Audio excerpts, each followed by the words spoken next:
శ్రీమద్ భగవద్గీత 8వ అధ్యాయము అక్షర బ్రహ్మయోగము. దీనినే ధారణాయోగము అని కూడా పిలుస్తారు. దీనిలో మనం 21 శ్లోకాల వరకు వచ్చాం. ఈ రోజున 22వ శ్లోకం.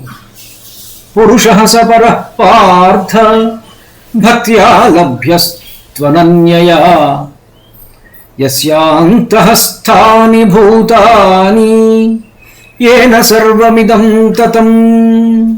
పార్థ, ఓ అర్జున, భూతాని సమస్త భూతములను, యస్య అంతఃస్థాని ఏ సచ్చిదానంద ఘన పరమాత్మయందు అంతర్గతములయ్యున్నవో, ఏన ఏ సచ్చిదానంద ఘన పరమాత్మ చేత ఇదం ఈ సర్వం సమస్తమైన జగత్తు తతం పరిపూర్ణమయ్యున్నదో, స ఆ పరః సర్వశ్రేష్ఠుడైన, పురుషః తు పురుషోత్తముడు అనగా సనాతన అవ్యక్త పరమాత్మ అయితే, అనన్యయా అనన్యమైన భక్తితో మాత్రమే, అనన్యయా భక్త్యా అంటే అనన్యమైన భక్తితో మాత్రమే, లభ్యః లభ్యుడవుతున్నాడు. అనన్యమైన భక్తితో మాత్రమే లభ్యుడవుతుంది. ఓ పార్థ, సమస్త భూతములు ఆ పరమాత్మయందే అంతర్గతములై ఉన్నవి. ఆ సచిదానంద ఘన పరమాత్మ చేతనే ఈ జగత్తంతయు వ్యాప్తమై ఉన్నది, టోటల్గా అన్నమాట.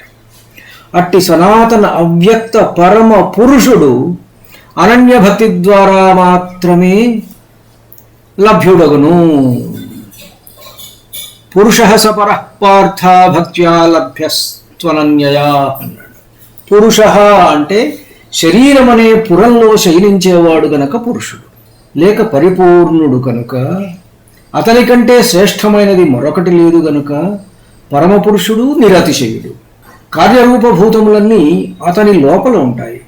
ఎందుకంటే కార్యం కారణం లోపల ఇమిడి ఉంటుంది గనుక. ఈ జగత్తంతా అతని చేత, ఘటాదులు ఆకాశం చేత నిండి ఉన్నట్లు వ్యాప్తమై ఉన్నది. అటువంటి ఆ పరమపురుషుడు అనన్య భక్తి చేత లభిస్తాడు. ఆ భక్తికి లక్షణం ఆత్మ విషయక జ్ఞానము. ధన్యుణ్ణి. నమస్కారం. మీ ఊటుకూరు జానకి రామారావు.